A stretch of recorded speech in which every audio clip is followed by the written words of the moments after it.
Don Pedro, ¿cuál de las canciones que escribiste recordás siempre?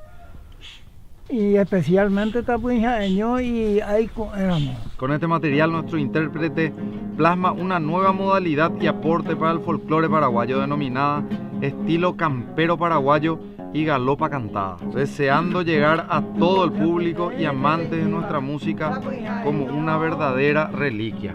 Y esta última palabra de esta breve biografía, digo breve porque este señor tiene una biografía mucho más extensa y vamos a estar tardes y tardes compartiendo, pero reliquia es esto que nosotros vamos a conservar y vamos a guardar con mucho cariño y vamos a escuchar y vamos a publicar.